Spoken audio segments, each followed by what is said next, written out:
Love this podcast? Support it and sponsor today. Simply head to ozcastnetwork.com for details. Ozcast. Hello and welcome to Encore Entrepreneurs. Is it time for your second act? A podcast that offers entrepreneurs help, tips, techniques, hope and a sense of comfort through a series of interviews with people who have been there and done it. My guest for this episode is Luke Cook, founder of The Fun Locker, a business that helps build work culture through happiness and well-being, sharing enjoyment, fun and memorable experiences, and as the website says, unlocking a world of smiles. Luke talks openly about how he started the business, his work challenges and personal issues that he needed to control. Please enjoy. Luke, welcome along. How are you doing? I'm very well. How are you? Mate, I'm well. There's only two of us in a room at the moment, so we're sort of doing the COVID thing. What about you? Do you have lots of people around you, or have you been isolating well? Yeah, no, I've been. I'm in my office space in my home, so I'm isolating as best as possible at the moment. How are you finding that? It's been okay, in all honesty. Like, our business was pretty, we were pretty flexible anyway. Like, we didn't really have an office space, so I felt like I was pre-made for COVID, especially when it came to working from home. I already had a great system in place and have been able to get through it pretty unscathed when it comes to my productivity, etc. When it comes to cash and everything else that's been impacted by COVID, that's a different story. Yeah. Well, what about those you're dealing with? What experiences have you had with those who have perhaps found it a little more difficult? Yeah, so our business is built around helping other businesses build happy and healthy communities. So we're very much focused around the employee recognition and wellbeing space, and a lot of the companies that we've worked with have really struggled with it, as have their employees. Like, it's one of those sort of uncertain things that employers have had to navigate, and the employees have had to just, sort of work out themselves as well. So, we've been doing a whole bunch of live webinars, and we've actually seen the stats that, it's coming up to right now that people are getting very fatigued from working from home. The first week was all about what do I do? The week 2 to week 4, 5, 6 was getting into a bit of a groove from working from home, and now it's I need support, I need to know what's going to happen, and so there's been a real shift now around employees just getting fatigued from working in the home environment and lacking that stimulation. Yeah, and getting even more stressed, hey? No, it is, and it's a different type of stress. Like, you got to remember that this isn't really... flexible working was always increasing, but this was, you're working from home in a pandemic, and not only have you got the issues around trying to keep your productivity levels up from a work capacity, but then you've got all these life situations that are impacting you as well. So the stress doesn't leave. In fact, it's probably heightened. I know a load of people that have had to shift their hours because their kids have been at home, and so what that means for them is they have to do the work at night, and it does lead to a lot of extra pressures and stress. And that is impacting the mental health and well-being of a lot of people out there, probably more so than what the virus has done today. Yeah, I want to talk in detail about Fun Locker, but as we start, given what's happened in the last 2 or 3 months, have you had to pivot or change direction with not so much the way that you've set your business up and you do it physically, but the sorts of advice, the sorts of techniques and tactics and the way in which you do your business with other people? Totally. Like, our business was fundamentally built around a live experience model. So what we built with Fun Locker was a rewards and recognition software solution for companies to reward their staff with things in life that they love to do outside of work. So, standing on the field with your favourite footy team, or going to restaurants and enjoying a meal, or whatever it may be. So, pretty much overnight, 95% of our revenue switched off overnight. And from that time, we're not a massive business. We're a pretty lean operation already, and that sent shockwaves into me. Just 3.5 years of building this business, and pretty much fully invested now. And to have that switch off was a real challenge. But again, we were small and nimble enough to move quickly. And what I realised pretty quickly was that the experiences aren't dead; they're just different. And so we call it a pivot. I'd call it just a thought process that, we could still help businesses with building happy and healthy communities. We just have to do it in a virtual sense. And so, we launched a series of live webinar formats, and, the best one out of all of this is we've launched a virtual cafe, which is helping people start their day with a dose of positivity and inspiration. And that one in particular has started to take off, which is really nice, and it gives back to us as well. So let's go back 3.5 or so years. What was the motivation behind the business? Yeah, so my first ever job in media was, I started off my career in radio.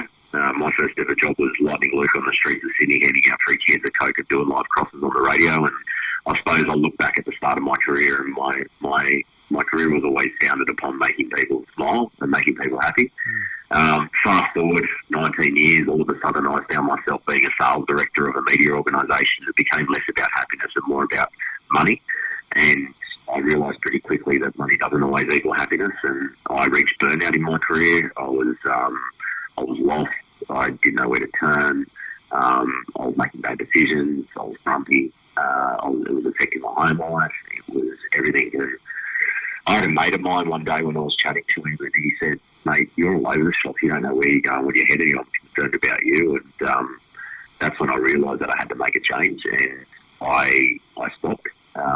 And I realised that my mental health and well-being was very important to me, and I wasn't coping as well as what I needed to be. And so I took 3 months off. I sought help, and I really didn't have another job to go to, in all honesty. But at that time, I sort of called it recharge to take charge, where I needed to refocus myself on what was important in life, and then try and work out what I wanted to do next in career. And when I got to that point of working out what next to do in career, it came down to 3 things. Again, I looked at and I went, I just want to make people happy. That's a core part of my DNA. And how you make people happy, the way that you make people happy is you've got to understand them. You've got to understand what their needs, wants and desires are external to the work environment, the things that put a smile on their face. So, for me, it's, watching my favourite footy team, it's playing golf, it's socialising with friends, it's those moments that make you smile outside of work. And then that's when the start of Sunlocker started to evolve, where I started to look at how employers currently recognise and reward their employees. And it's very one-size-fits-all, top-down driven. It's not understanding each individual employee and what they love in life, and that's what we try to change. That's wonderful. That's outstanding, and it's a wonderful path you're on. I just go back to that point. It takes a lot of courage to change direction, even if you are burnt out, because you're leaving something and you feel safe with, and you're probably getting paid, which is helpful. Obviously, you're getting paid, and you're getting paid so that you can pay your mortgage, or you can pay for food, or you can pay for your family. It takes a lot of courage to change direction. Yeah, it does. And, it's the one thing I'm battling with right now, right? Like, I'm fully invested into this business now. To get it up and build a tech product from just an idea to now a working platform, like that capital has come from myself. I have raised money since, but it's a massive challenge, and it's not just my business. I've got a wife, a very supportive wife. I've got a baby girl who's about to turn 2, and this was all happening at the same time, and there was a lot of stress, and to go from burnout into this may not have been the right decision at the time, because I still grapple with the fact of mental health and well-being and making sure that I'm looking after myself in a real pressure situation, because it's not easy to run your own business, especially in an area as I built a tech product, and I wasn't a tech founder, right? Like I was a sales marketing type of guy, so I made a lot of mistakes in building out our tech offering. I've got scar wounds all over me, and I know some of my scar wounds are in that sort of 20 to 30 grand mark, of own personal cash that just shouldn't have been spent. So I've learned a lot. Like, it's going to be a great TED Talk one day, I hope, but it's one of those things where it just doesn't affect you. It affects everyone around you. And it's still a struggle right now, and it's in particular right now, because, you still got to get up every day and do what you do, because you believe so much in your vision and purpose, and that's what holds me strong right now, is the fact that, that to me is still my biggest driving factor, and what I hope ends up to be success at some point. Did you have any idea what was required when you shifted from one job to this? No, I didn't. I didn't know the beast that it would become, and the amount of effort required mentally, physically, emotionally, to get it to where it needs to be. In an ideal world, I would have been trying this as a side hustle at the time of having a job, but I just couldn't have coped with the role that I was doing, nor did I feel like I could give the best of myself to another business at the time to justify things. And I'm glad I did start Sunlock, because I probably wouldn't be here today if I didn't take that time to initially, start the idea and progress it through. But no, to answer your question, it's been difficult. It's been totally difficult, more difficult than what I thought, and I'm very open with that. One of the things that I've done since the start of my journey is I've documented a lot of it via videos, doing vlogs and stuff like that about my whole journey. And I look back at some of those vlogs of the bright-eyed, bushy-tailed, excited person and go, well, you know what? Like, it's been a real heart monitor. You have your ups, you have your dead days, and that all happens in a day sometimes, where you're riding this emotional roller coaster of winning business, and then something happens, and all roads lead to you. There's nothing to hide behind, because every decision at the end of the day, ultimately, even if it's your staff making that decision, is ultimately your burden in some way, shape or form, because it affects you and your business and your family and all that type of stuff. So it's a tough one to grapple, and it's not made for everyone.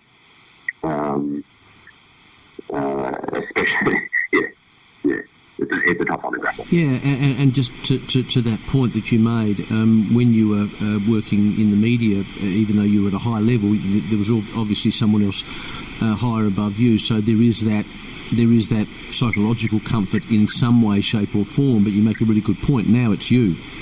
It's you that is responsible for the business. It's you wholly and solely that is responsible for those people who work for you. It's you who is wholly and solely responsible for this business working.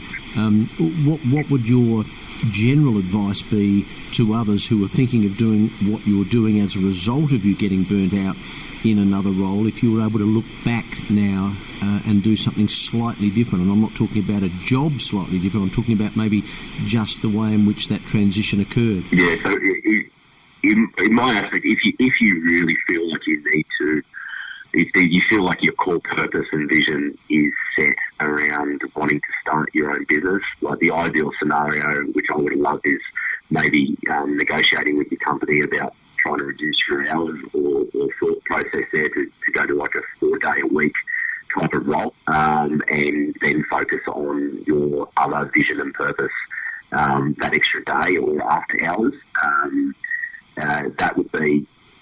I would love that if I went through that same sort of situation again, but also not to put the pressure on myself to try and push a product that wasn't properly validated straight away. So it's about working out that validation process on, all that. The other thing that I wish I had was just a really good network of contacts in the space that I was entering into. Senior leaders, probably like an advisory sort of scenario, because I was a sole founder. And that's also difficult when you're building a tech product, is that, you're the only one that's taking all the responsibility. Now, it has its mixture of thought about having a co-founder, because not always they work out as well. But I can understand why I sat in a conference one day and I put up my hand and I said, do you feel like a sole founder, to the panel up above, do you feel like a sole founder in tech could achieve greatness? And a lot of them laughed at me. And I can understand why, because if you don't have that yin and yang, it is a hard road. To have support network, to have a co-founder, to do all that type of stuff, I feel probably would have made the transition a lot easier from working business to this. And your talking mentors, of course. Big pardon? You're talking mentors as well. No, mentors, big time. Yeah. Mentors, advisors, in aspects that you're not skilled at. Like when you're a founder, you're everything. Your hat is everywhere.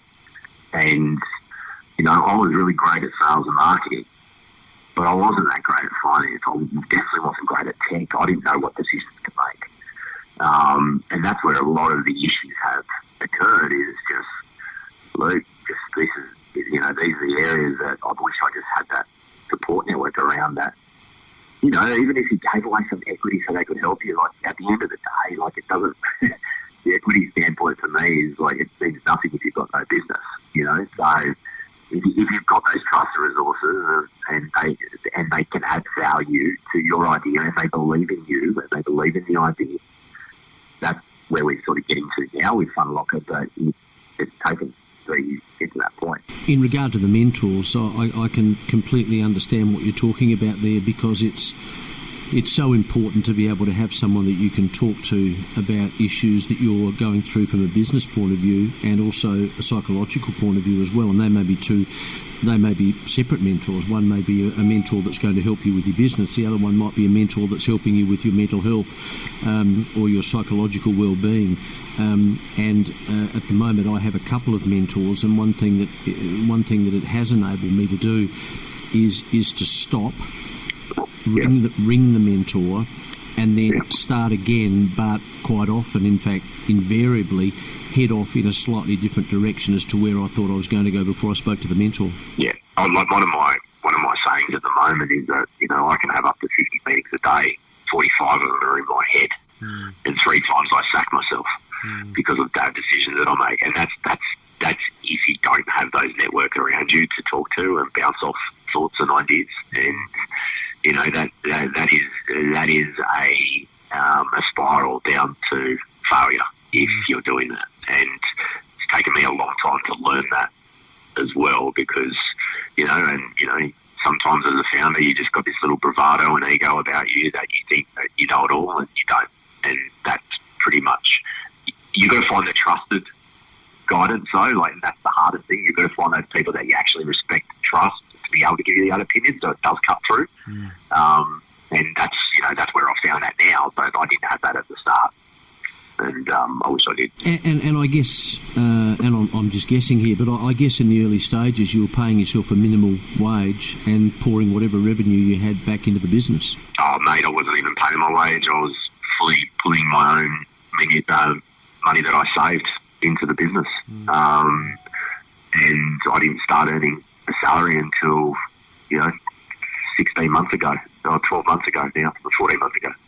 14 months ago was when I started earning a salary in the business out of the 3.5 years. And that's an important point for anyone wanting to make that change. They're the sorts of considerations that they need to take into account. Was that something that you thought of, that you thought may take you a while to actually pay yourself a wage when you made that change?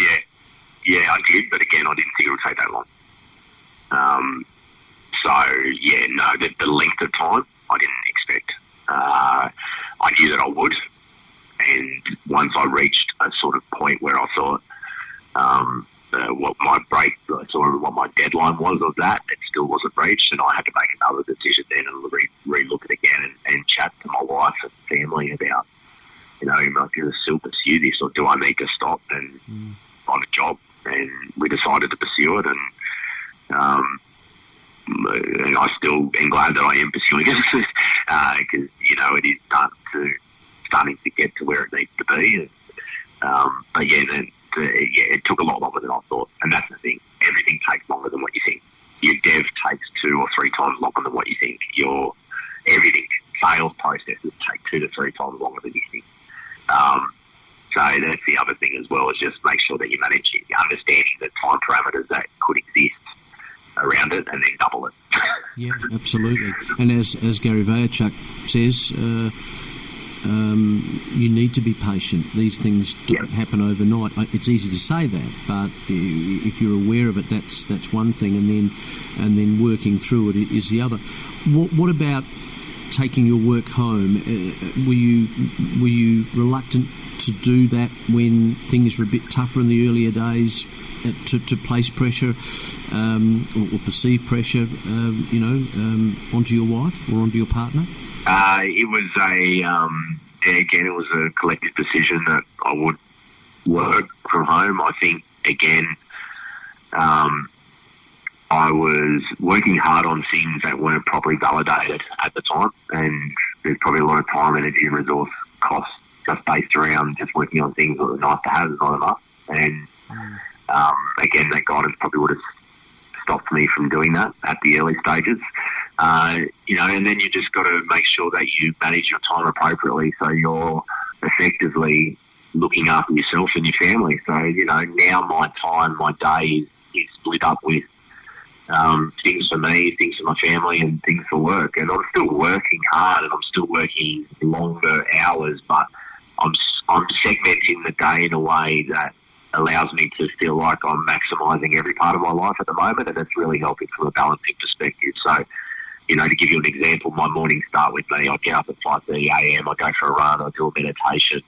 I come home and I listen to a inspirational speaker or something like that on YouTube, and I just start to get in the groove of setting positive habit rituals in the start of the day before I even look at my email or phone. So this is all happening before I even log into anything. And then I now start at probably about just before 8 o'clock for work, because we're running this virtual cafe in the morning. And from there onwards, I'm working until 5 o'clock, and then between 5 and 7, I'm with my family. Or 5 to 8, I'm with my family, and then usually 8 to 9:30, I'm back on the tools again, at least. Sometimes it goes later, but, usually I'm finished by 9:30 at night. And that sounds wonderful, but it's discipline. Discipline is the key, isn't it? So you've got to, and I've got a life coach now and stuff like that, you've got to protect the asset. Your asset is you. If you're not protecting yourself, that's the first thing. If you break, which I've broken before and been come close to breaking many a time since starting this journey as well, that you've got to protect the asset, because you're no good with it if the asset's not right. Without doubt. And I had a chat to my mentor last week, and he asked me what I'd been doing in the past week, and I explained a few things to him, and he said, well, 3 of those 4 things are not what we spoke about last week, and they're a waste of time. You need to stop doing those things. Those things that I'm talking about were things that I thought were important to my business, but that's how I felt at the time. But when I really pulled back, they were just things I was getting excited about, and they weren't necessary. And as a result of that, of course, I spent less time on the things that were really, really important. So I'm in the early stages of trying to get myself a routine, but I completely understand what you're saying, and really appreciate the fact that it's easy to say it, and it's easy to say I will do this, but by God, it's hard. It's difficult. It's difficult to commit. But you make such a great point, and that is, you have to look after the asset. You have to look after the asset. You make a great point. Yeah, it's the thing. Yeah, you're right. And to everyone that you speak to, and anyone who's even got it right, everyone says that every day they need to work on it. No, every day you can improve, but you need to start with you first.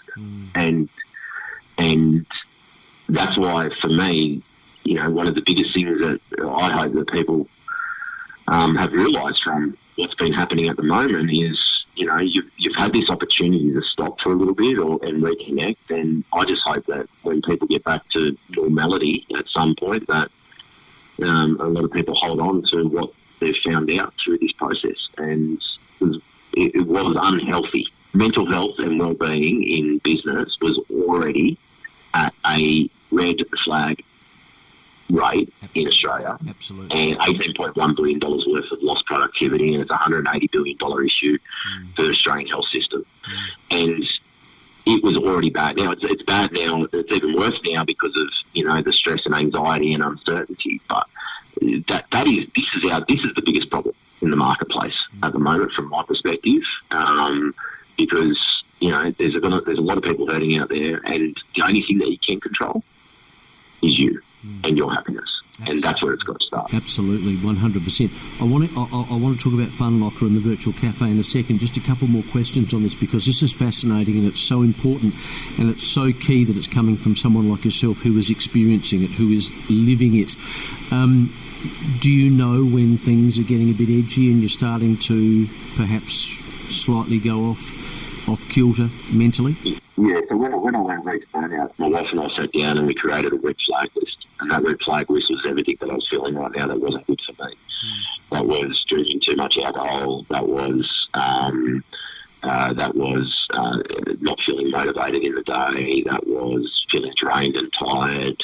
It was a whole bunch of red flags. Now, that red flag list sits right near my desk every single day.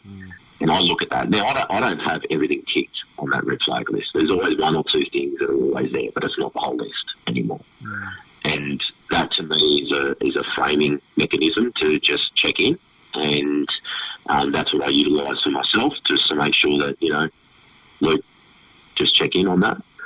And then I've got other little tactics now as well. Like if I'm starting to feel myself go on a tangent or just feeling anxious or stressed, I've created like little happiness cards, which are just little things that remind me of things in life that make me smile, and that sends my thought process off into another place that isn't detriment to my mental health and well-being.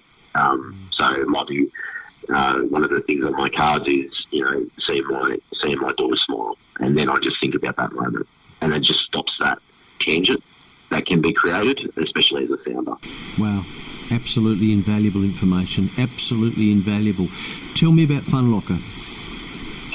Yeah, so like I said, the business was founded upon helping other businesses build happy and healthy communities. So we've got a rewards and recognition software solution that companies can utilise for their own staff. The difference with our rewards and recognition solution is we uncover what people are passionate about in life and then allow a company to reward based off those passions and motivations. We go deeper though, so companies also utilise us for team building events, wellbeing solutions, client entertainment programs, leadership retreats.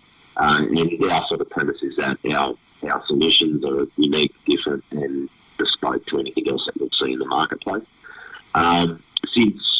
Since COVID has happened, then our focus as attention into the live has shifted to the live webinar and digital interactivity. Yes. So we're doing like 1 hour live webinar formats with like Layne Beachley, who talks about mindset that companies can buy for their staff. And we've got a whole bunch of talent like Layne Beachley that can motivate and inspire, educate and entertain the people that matter most, which are your employees. So yeah, that's wonderful. That's absolutely wonderful, and so important.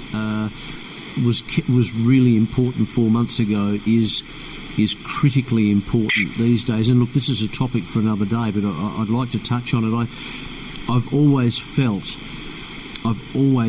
that most businesses, and I don't have any statistics to back me up. It's just a gut feel, but most businesses are primarily concerned about profit.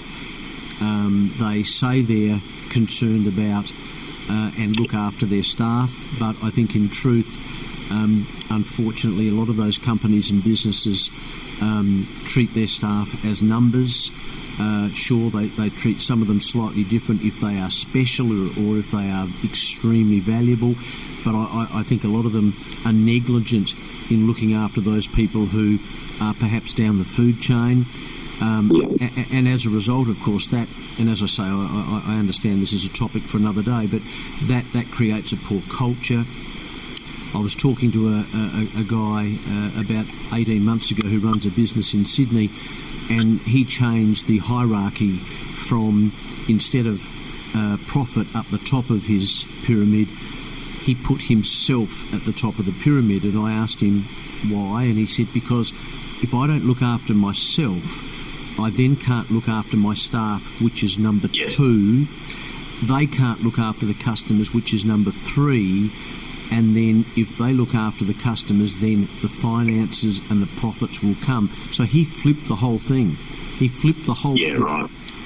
I think I hope that particularly through this time, more and more employers are going to understand that that is a far better model. And look, I know that's a pretty basic sort of a description of it, but I get the feeling that you're on board with that sort of thinking. No, big time, and I can see the companies that are doing really well, and I can see the companies that aren't when it comes to holding and retaining and ensuring that their team are productive and motivated. And a lot of the companies that are doing really well are the startup companies who have built their business based around culture. The ones that aren't doing well are the blue chips that are driven by shareholders and profit, and they're the ones that are struggling the most. And they're the ones that if you have a look at your staff's productivity, because they're not engaged, then it's costing you more money than what you think. And I think it's really interesting now that companies have to rethink about their structures and how they work. And I think I reckon there's a massive change coming with what's happened in the marketplace recently, and flexible working and all that type of environment will be the thing of the norm now. I couldn't agree with you more. If you were talking to your mentor now, right at this moment, what would you be asking him or her? Am I okay? I'd be still focusing on myself, in all honesty, just drilling down on what I'm focused on, what I'm working on right now, and how critically important is it, and how does it link to my values. That's where you got to question every decision. Absolutely, mate. Fascinating, inspiring, educational, poignant. So many great lessons there for those people who are in business, or for those people who decide that for whatever reason they want to change direction. As I leave you, a final question: if I hook up with you in 12 months' time, what do you think we'll be talking about? How our business has helped tens of thousands of people start their day with a smile.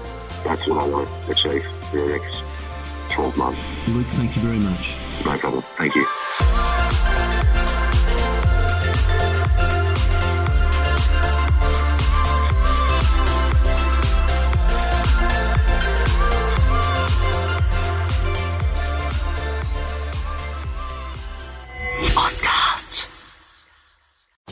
Love this podcast? Support it and sponsor today. Simply head to AuscastNetwork.com for details.